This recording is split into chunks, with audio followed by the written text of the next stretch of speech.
experience, so I'm gonna review some in-ceiling, in-wall speakers. Never had any experience with them whatsoever, but like for the most part, I have heard like some people just don't seem to be fans of it.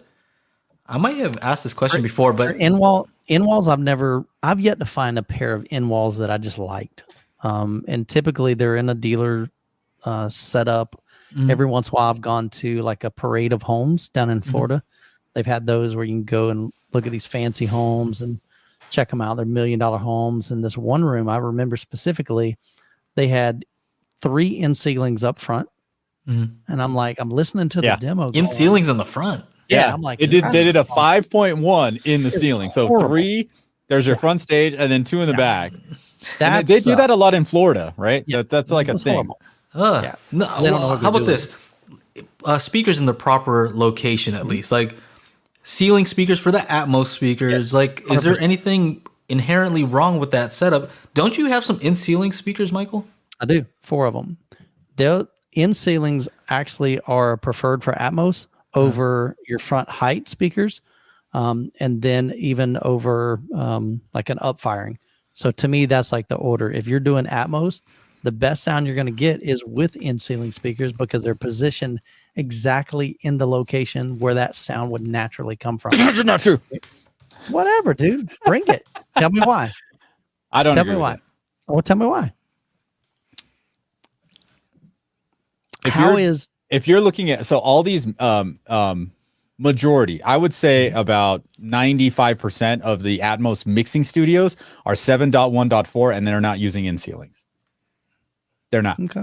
So if you want the actual experience, you would run it with high channels. Now, what's even more interesting is that if you were to run high channels, you're actually getting a better experience when you use and take an Atmos track and upmix it to Oro 3D because of having, because literally, so the reason why you have to, Dolby Atmos has 30 degrees here and there, it's because of the patent that Oro 3D has. Oro 3D has a second quadraphonic layer, which is actually what you need. You don't need the speakers aiming down at you. You just need sound up there.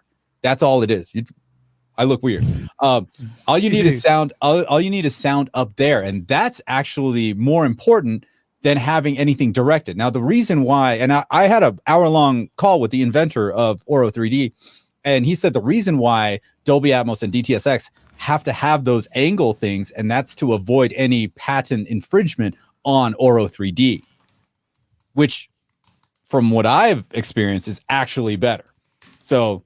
Now, in a home theater, like an actual dedicated room, ceiling speakers make sense because you don't have more speakers to look at.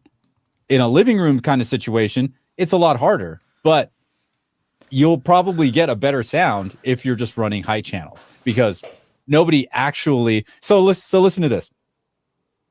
I have 3 sets of high channels here, right? Height 1, height 2, height 3. In my room, it's not front, middle, back. It's height 1, height 2, height 3. In your room, Mike, it's front height, rear height. So if I'm mixing for your room, I got to use height 1 and height 3. If I'm mixing for 5.1.2, I got to use my height 2 to mix 5.1.2. You see, it really matters where how it's being mixed for it to translate better to, or translate well to your system. Like if they're all mixing in 7.1.4 and you have a 5.1.2, you're missing out on all kinds of stuff because soon as it crosses a plane, that sound up there goes to your rear surrounds. Yeah, it's so if it's weird. Right. So if it's a plane flying over, it's like right. But exactly why Dolby has always said they prefer to, or they recommend 4 speakers over 2 speakers any day of the week. Right. No, totally. So so like back to what we're arguing about. I still think in ceiling, baby. I'll take it to my grave. I like high channels better. Yeah. I know.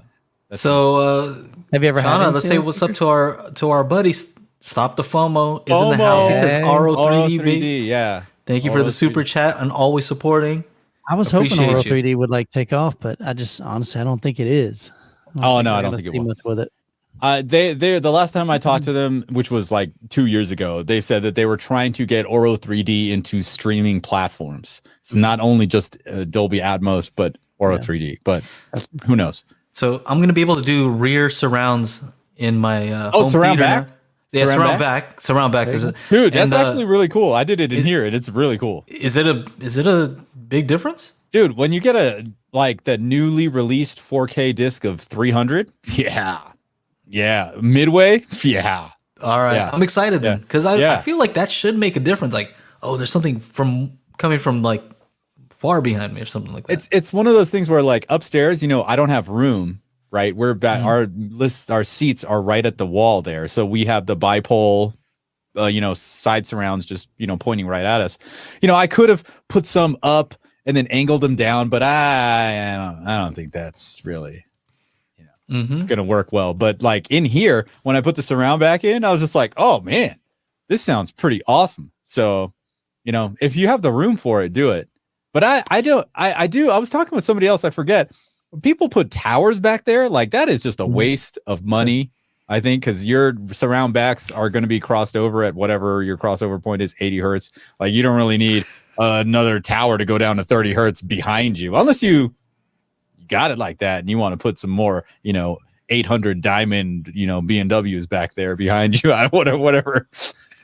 Unless you want to buy some focals from China, then go ahead and go buy. then get towers behind you. Yeah, man.